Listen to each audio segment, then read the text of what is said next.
دوستان عزیز سلام، من بهنام رجبی هستم، مدرس دوره آموزش حسابداری مقدماتی.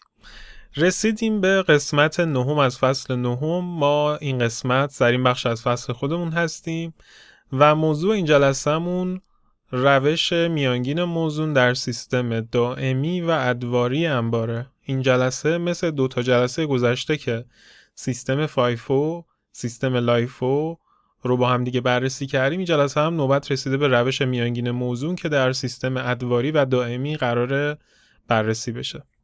خب بریم به سراغ اکسلی که مثل جلسات گذشته براتون آماده کردم. من گزارش کاردکس رو تغییری ندادم برای اینکه شما یه گزارش یکسان و قابل مقایسه داشته باشین به صورت مبنا که بتونین این گردش ها رو با روش های فایفو، لایفو و میانگین موزون بتونین با هم دیگه مقایسه بکنید. اگر بخوام بهتون توضیح بدم، ما سمت راست این تصویر یه جدول داریم، بهش میگیم گزارش کاردکس کالا. این گزارش مرتبط با کالای 1001، کالای کد 1001 و عنوان این کالا به طور مثال خامه پگاهه. گردش این کالا هم به این شکلی که در تاریخ 1/1 یه اول دوره داشته 20 عدد به میزان ریالی 1500 هر عدد و جمعاً 30,000 تومان داخل انبار بوده و از دوره قبل اومده. تاریخ 15/1 خرید داشته 20 تا خرید دونه 1600 جمعاً 32,000 تا. تاریخ 3/2 یه خرید دیگه داشته 30 عدد به ارزش 1700 هر عدد و ارزش کل 51,000 تا و فروش داشته تاریخ 15/2 به تعداد 25 عدد که این دوتا جای خالیه ما هستن، یعنی یه فروش تو 15/2 داشته، یه فروش تو 10/5 داشته و هدف اصلی ما در این قسمت اینه که ما بیایم بهای تمام شده این کالا رو حساب کنیم. بچه‌ها تو جلسات قبلا بهتون گفتم این دوتا جای خالی قیمت فروش نیستن، اینا بهای تمام شده کالای فروش رفتن که من قرمزشون میکنم به نشونه این که هنوز پیداشون نکردیم و قرار محاسبهشون کنیم. در سمت چپ صفحه هم یه تصویری از سیستم دائمی با روش میانگین موزون رو داریم، یه مدل سازی از سیستم دائمی و روش میانگین موزون که اگه بخواید اینو مثلا توی سیستمی مثل اکسل پیاده کنید یه همچین شکل و شمایلی باید بکشین. یه ستون تاریخ بذارین، یه ستون وارده، یه ستون صادره، یه ستون مانده. حالا بیاین هر کدوم از ستونهای وارده، صادره و مانده رو بیاید تقسیم کنید به 3 تا آیتم تعداد، فی و کل. من برای اینکه چشمتون یکم قاطی نکنه و بتونه یه تفکیک جالبی هم داشته باشه، وارده رو براتون سبزش کردم، صادره رو قرمزش کردم و مانده رو هم حالا اینجا رنگای خودش رو دادم. اینکه چرا یه ذره با جلسات قبلی سیستم میانگین موزونمون متفاوته الان بهتون میگم که چرا این اتفاق افتاده. در واقع ما تو جلسات قبلی جدول سیستم دائمیمون ماندمونی شکلی بود، مثل ستون صادره یه تعداد فی کل داشت، اینجا هم تعداد فی کل بود، ولی تو میانگین موزون میتونستم براتون همون شکلی طراحیش بکنم، ولی به دلیل اینکه ترتیب محاسبات ما تو سیستم میانگین موزون یه ترتیب دیگه ایه، براتون یه ذره این جدوله رو زنده ترش کردم و سعی کردم به شکل همون محاسباتی که داره انجام میشه درش بیارم. در واقع یه ذره من دست بردم توی این قضیه و این جدوله رو تغییر دادم. شاید اگه توی کتاب درسی اینو مطالعه کنین جدوله یه شکل و شمایل این مدلی داشته باشه و اگه این مدلی باشه هم اوکیه و این مدلی هم باشه اوکیه. از نظر محاسبات در نهایت ما رو به جواب درست میرسونه. صرفا من برای اینکه بتونم ویدیو رو بهتر ضبط بکنم و بهتر تو بحث میانگین موزون بتونیم روندش رو پیش بریم، یه ذره جدولش رو دستکاری کردم تا به هدف در واقع بتونیم نتیجه بهتری بگیریم. این ردیفه رو بذارید درستش کنم. خب یه ذره پهن شده بود. خب بریم سراغ سیستم میانگین موزون. ما هدفمون اینه این گزارش گردش رو ببریم توی همچین سیستمی، توی همچین جدول ترسیمی و در نهایت در سیستم دائمی با روش میانگین موزون بهای تمام شده این دوتا فروشمون و یه سری آمارها رو به دست بیاریم. بریم که این کار رو انجام بدیم. اولین مرحله اینه که ما ردیف اول دورمون رو میبریم، یعنی میایم 20 عدد اول دوره رو میبریم. وقتی این 20 عدد رو بخوایم وارد این جدول کنیم، این 20 عدده نه وارده ما حساب میشه نه صادره ما، صرفا مانده ما حساب میشه. به عنوان مانده تعدادش رو میزنیم، ارزش 30,000 تاش هم میزنیم، در نهایت میانگینش هم به دست میاریم. میانگینش چجوری به دست میاد؟ یه ماشین حساب باز میکنیم، میگیم ببینید ما تو هر گردش انبارمون این میانگینه رو باید تو میانگین موزون حساب کنیم. میگیم 30,000 که ارزش کل انبار ما تقسیم بر 20 میشه چقدر؟ 1500. تمام، 1500 میانگین رو اینجا نوشتیم. میخوام طرز فکرتون اون طراحی جدول ترسیمی که تو ذهنتون ایجاد میشه تو میانگین موزون این مدلی باشه. تو میانگین موزون ما اول اثر در واقع ریالی رو میایم، اثر تعدادی و ریالی رو میایم اضافه میکنیم به انبار و در نهایت یه فی میانگین میگیریم. برای همین این فی میانگینه تو مرحله بعد حساب شه. من جابجاش کردم به جای اینکه وسط باشه آوردم این سمت چپ. حالا تو تاریخ 15/1 یه خرید انجام میدیم، 20 تا وارد انبار میشه به ارزش 1600 تا و به ارزش کل 32000 تا. خب این میشه وارده ما 20 تا میاد، 1600 تا فی و در نهایت 32000 تا میاد. 20 تا بالا داشتیم، به علاوه این 20 تا میشه 40 تا، 30,000 تا داشتیم به صورت لیری، به علاوه 32,000 تا میشه 62,000 تا. اما الان میانگین ما کدوم قیمت میشه؟ خیلی ساده است. ما میایم همین عددی که اینجا به دست آوردیم و تقسیم بر این میکنیم. 62,000 تقسیم بر 40 میشه 1550. بذارید بزنم 62,000 تقسیم بر 40 1550. پس تا اینجا ما میانگینمون شد 1550. ببینید با هر ورود کالا که اختلاف قیمتی داره نسبت به میانگین قبلی، اینجا ما 1500 بوده میانگینمون، با قیمت 1600 اومد و اثر افزاینده رو قیمت میانگینمون به اندازه خودش گذاشت و 50 ریال افزوده کرد به فی میانگین. دوباره یه ورودی دیگه داریم، 30 تا با قیمت 1700 تا وارد انبار میشه، اثر تعدادیش 30 تا افزایشه، اثر ریالیش هم 51,000 تا افزایشه. این 40 تا قبلا داشتیم، به علاوه 30 تا میشه 70 تا، 62,000 تا قبلا داشتیم، به علاوه 51,000 تا میشه 113,000 تا. ببینم درست دادیم، 62 به علاوه 51 113. بله. حالا در مرحله و دوره میانگینش رو باید حساب کنیم. میگیم ما 70 تا تو انبار داریم و مجموع ارزش ریالیمون هم 113,000 تاست. اگر بخوایم تقسیم بکنیم 113,000 تا تقسیم بر 70 تا میشه این عدد 1,614 و یه خورده ای هم داره که حالا خوردهش رو نزدیم. البته تو انبار سعی کنید خیلی روند نکنید اعداد. مثلا من اینجا اگه روند کردم خیلی کار درستی نکردم به نظرم. بذارید ببینم شاید تو آره ببینید اکسل هایدش کرده بود، روندش نکرده. در واقع این ممیز بوده. و حالا زمانی که میخوایم بفروشیم، ببینید این ستون فروشه. در این تاریخ گفته 15/2 یه فروش انجام شده 25 عدد و حالا اینجا میانگین نمیدونیم چیه. کافیه تو صادره بیاریمش، در نهایت از 70 تای بالا 25 تا کم کنیم 45 تا بمونه و از 113,000 تا چقدر باید کم کنیم؟ بچه‌ها خب ببینید این 25 تا رو باید بریم دقیقاً میانگین بالا رو برداریم بیاریم رو فی.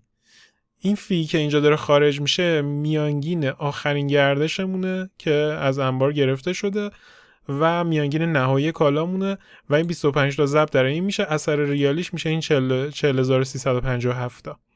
دوباره 40,357 تا از 113,000 تا کم میشه 72,000 تا و این 72,642 تا دوباره تقسیم بر 45 میشه و میانگین جدیدمون به دست میاد.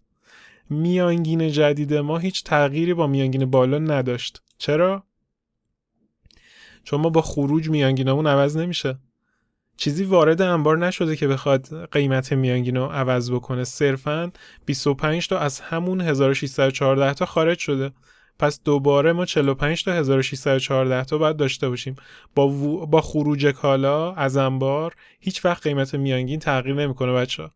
ولی با ورود کالا تغییر میکنه. چجوری تغییر میکنه؟ در چه حالتی؟ زمانی که خب ما میانگین آخرمون بوده 1550 تا مثلا، با 1600 تا که وارد بشه خب به اندازه تعداد خودش داره اثر ریالیشو میذاره، چون میانگین موزون یا وزنیه و به نسبت اون تعداد کالا میاد اثر میذاره، نه به تعداد این نه به نسبت این 1600 و 1500 تا، این عدد هم خیلی مهمه.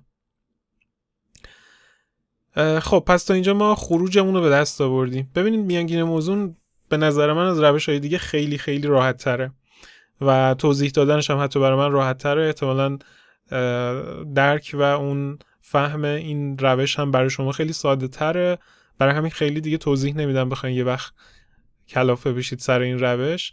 میریم سراغ روز بعد. 8/3 30 تا دوباره وارد شده به قیمت 2000 تا و ارزش ریالی 60000 تا. خب 45 تا داشتیم، به علاوه 30 تا میشه 75 تا. 72642 تا ما موجودی انبار داشتیم، به علاوه 60000 تا میشه 132642. 132642 تقسیم بر 75 میانگین جدید ما شد 1768.6 و در تاریخ 10/5 ما دوباره فروش داشتیم. خب بذارید این میانگین قبلیه رو بنویسم. ببینید این میانگین قبلیه در واقع شد 1614/3 که رقم کلش هم میشد این 40000 تا که من دیگه کپیش میکنم و ما اینو الان به دست آوردیم. تمام. پایینی هم باز دوباره زمانی که میخواد 30 تا رو خروج بزنه میاد میگه 75 تا داشتیم، منهای 30 تا میشه 45 تا. 132642 تا داشتیم، چقدر باید کم بکنیم؟ خب میایم میانگین آخرمون رو برمیداریم میذاریم اینجا، بعد این 30 رو ضرب در این میکنیم، در نهایت عددش به دست میاد، منهای این 132000 میکنیم، عدد 53000 و 79000 تا هم به دست میاد. 79000 تا رو دوباره اگه تقسیم بر 45 کنیم این میانگین خودش هم به دست میاد که هیچ تغییری با بالایی نداشته چون خروجی کالا بوده نه ورودی کالا. روش میانگین موزون به نسبت از روش‌های دیگه ساده تره و خب پرکاربردتر هم هست. تو نرم افزاری بسیار زیادی ازش استفاده شده. اکثر نرم افزارها الان دیگه روششون میانگین موزونه، مگر میگم به دلایل خاصی یک کسب و کار نیاز داشته باشه یه روش دیگه استفاده کنه، اون موقع میتونه از یه سیستم دیگه انتخاب کنه و اون سیستم فایفو یا شناسایی ویژه رو بر خودش انتخاب کنه. لایفو رو نگفتم چون تو ایران ممنوعه دیگه، استفاده ای نداره. خب اینم از این. ما جدول سیستم دائمیمون با روش میانگین موزون الان تموم کردیم برای این کاردکس خامه پگاهمون تا اینجا رو هم بذارید وارد بکنم. ببینید این دوتا رو من کپی میکنم، در نهایت میام اینجا پیستش میکنم و رنگش هم سبز میکنم. به هدفمون رسیدیم. اطلاعات ارزشمند دیگه که به دست آوردیم، اگه ستون کل وارده رو جمع بکنیم میزان خرید طی دوره مشخص میشه.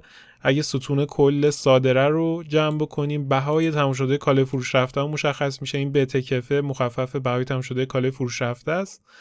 و اگر ستون کل مانده رو جمع بکنیم مانده پایان دوره ما، البته ببخشید ستون مانده رو نباید جمع بکنیم، باید آخرین مانده ای که در ستون مانده وجود داره رو انتقال بدیم و اینو به عنوان مانده پایان دوره تلقی کنیم.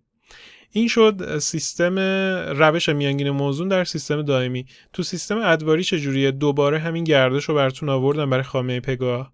خیلی خیلی ساده است. تو سیستم ادواری میگه خب اوکی یه جدول بهای تموم شده بکش، موجودی اول دورت رو بیار، 30,000 تا اول دوره 20 عدد داشتی، خرید طی دورت هم بیار، جمع بکن، در نهایت 143,000 تا خرید طی دوره داشتی و در نهایت کالای آماده برای فروش 173,000 تاست. 173,000 تا تعداد ریالی داری و تعداد 100 تا داری. 173,000 رو اگر تقسیم بر 100 بکنی چه عددی به دست میاد؟ 1730. یعنی قیمت میانگین تو در انبار 1730 تاست و اینجا من این قرمزه رو به عنوان قیمت میانگین براتون نوشتم. حالا کسر میشه چقدر؟ یا اینجا ما میایم مقدار فروشمون رو مشخص میکنیم و ضرب در این میکنیم، یا اینکه در پایان سال میایم اینجا در این مقطعی انبارگردانی انجام میدیم، پایان دورمون رو تعدادی در میاریم، تعدادش رو میزنیم، مثلا پایان دوره 35 تا داریم و طی دورم و اول دورم چقدر داشتیم؟ با خریدای طی دورمون 100 تا داشتیم، کالای آماده برای فروشمون 100 تا بوده، پایان دوره 35 تا داریم. به این نتیجه میرسیم که چقدر فروختیم؟ 65 عدد فروختیم و اینجا البته مثلا میتونیم این 65 تا رو بنویسیم و این 65 تا هم باید با 1730 حساب بشه. اون 35 تایی که تو انبار مونده هم با 1730 حساب میشه. در نهایت بهای تموم شده کالای فروش رفتمون رو به دست میاریم. ببین الان من 65 رو ضرب در 1730 کنم 112450 برای من محاسبه شد. به همین راحتی. دیگه توی سیستم ادواری ما به ازای هر گردش نمیایم میانگینمون رو تغییر بدیم. در یک دوره زمانی میایم یه قیمت میانگین کل میگیریم و اینجا میگیم که میانگینمون کلا شده 1730 تا. حالا یه انبارگردانی میکنیم، موجودی 35 تامون به دست میاد و این 100 تا کالای آماده برای فروش منهای 35 میکنیم. بهای تموم شده کالای فروش رفته و میزان فروش تعدادیمون برای اون کالا به دست میاد. حالا میزان فروش تعدادیمون رو ضرب در این 1730 قیمت میانگین میکنیم. در نهایت به بهای تموم شده ریالی خودمون هم میرسیم. سیستم ادواری ساده تره، راحت تره، به اطلاعات کمتری نیاز داره، حتما نیازی به کاردکس کالا نداره، میتونه با استناد بر اسناد حسابداری هم کار خودشو پیش ببره. ولی خب سیستم دائمی پیچیدگی‌های خاص خودشو داره. مزایاش هم اینه که گزارش‌های دقیق‌تر و بهتری بهتون میده. ببینید الان تو سیستم دائمی ما یه جا میانگینمون، یعنی بهای تموم شدهمون میانگین شده 1614، یه جا شده 1768، ولی اینجا کلا یه دونه 1730 داریم و یه جورایی بذارید ببینم بهای تموم شده ما اینجا 112450 است. بهای تموم شده ما اینجا عددش خب خیلی اختلاف داره، شاید یه خطایی تو این گزارش وجود داره. ببینید الان 30 تا 1780 تا، خب این درسته.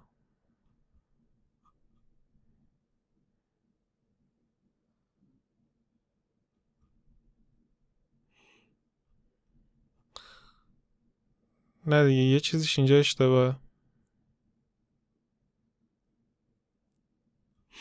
ببینید بهای تموم شده ما تعدادی بوده 55 تا، اینجا اشتباهاً این 35 باید بشه 45 و اینم باید بشه 55 که در نهایت 55 ضرب در 1730 باید بشه. این اشتباهات وقتی تو این کار به وجود میاد خیلی به نظر من برای شما قشنگ میشه. خب پس ما شمردیم میزان کالای فروش رفتمون، اینجا یه 25 تا داشتیم، یه 30 تا داشتیم. خب طبیعتا ما وقتی رو سناریوی فرضی داریم میریم عددمون باید درست در بیاد. پس اگه ما یه 100 تا کالا داشتیم 55 تاشو فروختیم، پایان دورمون باید باشه 45 تا حتما. توی حالا سناریوی فرضی حتما که نمیتونیم بگیم. و بهای تموم شده کالای فروش رفتمون تعدادش باید بشه 55 تا و ضرب در این بشه، در نهایت بشه این عدد. پس من باید به این عدد برسم. حالا بذارید فقط ببینم 45 هم ضرب در 1730 ضرب در 45 77 850 این درسته. خب حالا ببینید تو روش ادواری ما بهای تموم شده اون شد 95150، تو روش دائمی شد 93414. کدوم دقیق تره؟ طبیعتاً دائمی دقیق تره، یعنی دائمی داره بهای تموم شده کمتری حساب میکنه. و کدوم درست تره؟ قاعدتاً دائمی سیستم درست تریه، چون به روز رسانی نرخ میانگین کالامون رو داره به ازای هر ورود کالا به روز میکنه و اینجا ولی داره کل کالاهای یه دوره رو با همدیگه جمع میکنه، در نهایت یه میانگین کلی میگیره و اون میانگین رو میاد در محاسبات پایان دوره و بهای تمام شده استفاده میکنه. اینجا سیستم ادواری ساده تره ولی خب دقت کمتری داره. حالا کسب و کارا میتونن با توجه به نیازشون یا دقت بالاتر و پردازش سنگین‌تر رو بگیرن یا دقت پایین‌تر و پردازش سبک‌تر. هرچند که همیشه تو پرانتز اینو میگم که الان نرم افزارهای حسابداری دیگه اون چالش محاسبات رو تموم کردن و این چالش مربوط به محاسبات بهای تموم شده به روش دائمی دیگه الان وجود نداره و نرم افزارها خیلی راحت دارن هندلش میکنن. بچه‌ها موضوع امروزمون هم تموم شد. ما سیستم دائمی رو با روش میانگین موزون الان ارزش‌گذاری کالا و محاسبات بهای تموم شده‌اش رو به دست آوردیم. امیدوارم که این ویدیو براتون مفید بوده باشه و ازش استفاده کرده باشید. برگردیم به فایل پاورپوینت. ما در جلسه بعدی، البته اینم تو پرانتز بگم، اگه دوست دارید حساب تیوب رو دنبال کنید، از ویدیوهای ما خوشتون میاد، ما رو میتونید در یوتیوب یا سایر شبکه‌های اجتماعی دنبال کنید. ما در قسمت قبلی همین رو برای روش لایفو رفتیم، این قسمت برای میانگین موزون رفتیم، قسمت بعدی هم برای روش شناسایی ویژه همین موارد رو با هم دیگه خواهیم رفت. تا ویدیوی بعدی شما رو به خدای بزرگ میسپارم. خدایا رو نگهدارتون.